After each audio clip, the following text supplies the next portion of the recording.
आप सभी को मेरा नमस्कार।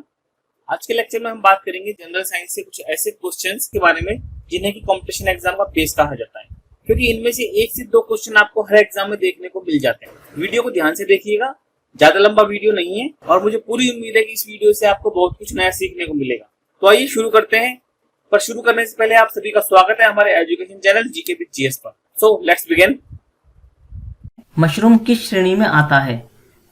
और इसका राइट आंसर है कवक या फंगस। यदि हम कवक की बात करते हैं तो कवक या फंगस, जिसे हम फफूंदी के नाम से भी जानते हैं, एक प्रकार के जीव होते हैं जो कि अपना भोजन सड़े गले या मृत पदार्थों से प्राप्त करते हैं। इन्हें हम मृतजीवी के नाम से भी जाना जाता है। इनके अगर एग्जाम्पलों की बात की जाए तो एग्जाम्पल है राइजोपस, पेनिसिलियम, मोर्चेला, एगेरिकस, जिसे कि हम मशरूम के नाम से जानते हैं। तो आइए नेक्स्ट क्वेश्चन पे चलते हैं। रक्त की पीएच कितनी होती है? और इसका राइट आंसर होगा 7.4। अब यदि हम पीएच की बात करते हैं तो पीएच जो है किसी पदार्थ के अम्लीय या क्षारीय होने का पता लगाने का एक पैमाना है। यदि किसी पदार्थ की पीएच 7 है तो वह न्यूट्रल है, ना वह अम्लीय है और ना ही वह क्षारीय है। पीएच 7 से कम होने पर उस पदार्थ में अम्लीयता के गुण आने लगते हैं और यदि पीएच 7 से ऊपर बढ़ती है तो पदार्थ में क्षारीयता के गुण आते हैं। अब यदि रक्त की बात करें तो हमारा ब्लड जो है एक प्रकार का तरल संयोजी ऊतक है। याद रखिएगा, तरल संयोजी ऊतक या कनेक्टिव टिश्यू है। ब्लड आरबीसी, डब्ल्यूबीसी, प्लेटलेट्स और प्लाज्मा से मिलकर बना हुआ रहता है। अब ब्लड ग्रुप्स की बात करें तो ब्लड ग्रुप्स की खोज लैंडस्टीनर ने 1900 में की थी। याद रखिएगा, लैंडस्टीनर 1900। आइए नेक्स्ट क्वेश्चन पे चलते हैं। एक्सरे का आविष्कार किसने किया था? और इसका राइट आंसर है रॉन्टजन ने 1895 में। अब अगर रॉन्टजन की बात करें तो एक्सरे किरणों की खोज के लिए प्रोफेसर रॉन्टजन को 1901 में भौतिकी या फिजिक्स का पहला नोबेल पुरस्कार प्रदान किया गया था। बहुत ही इंपॉर्टेंट क्वेश्चन है फ्रेंड्स, ये याद रखिएगा आप इसे। फिजिक्स का पहला नोबेल पुरस्कार रॉन्टजन को दिया गया था 1901 में। और किस लिए दिया गया था? एक्सरे किरणों की खोज के लिए। तो आप याद रखिएगा इस चीज को। आइए नेक्स्ट क्वेश्चन पे चलते हैं। बाहरी कान का कठोर और लचीला भाग किसका बना होता है? और इसका राइट आंसर है उपास्थि या कार्टिलेज का। अब यदि उपास्थि की बात की जाए तो उपास्थि भी एक प्रकार का संयोजी ऊतक है। हमारे कान की हड्डी, नाक की हड्डी और अस्थियों के जोड़ ये कार्टिलेज या उपास्थि से बने हुए रहते हैं। उपास्थि का काम क्या है? उपास्थि का काम है हमारे शरीर के जोड़ों को मजबूत बनाना और उन्हें लचीला बनाना।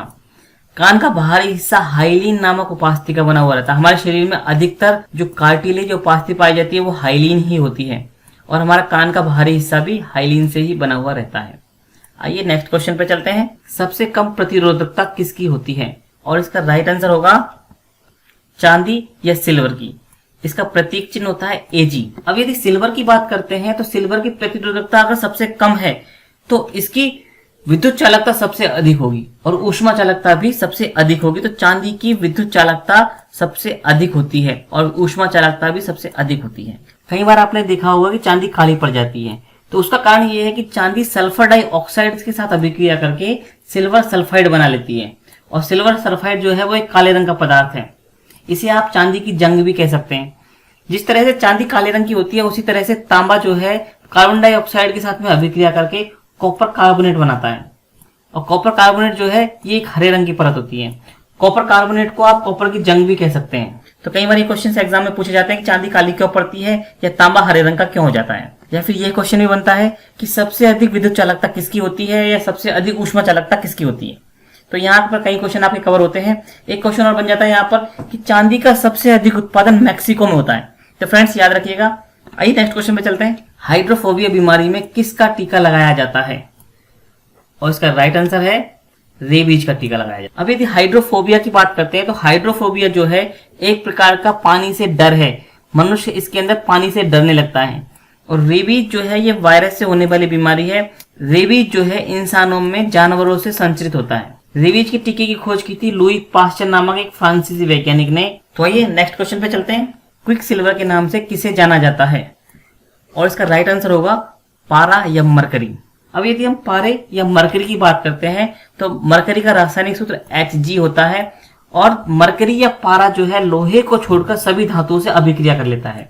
पारा एक मिश्र धातु बनाता है और इसे हम अमलगम कहते हैं। उस मिश्र धातु को अमलगम कहा जाता है।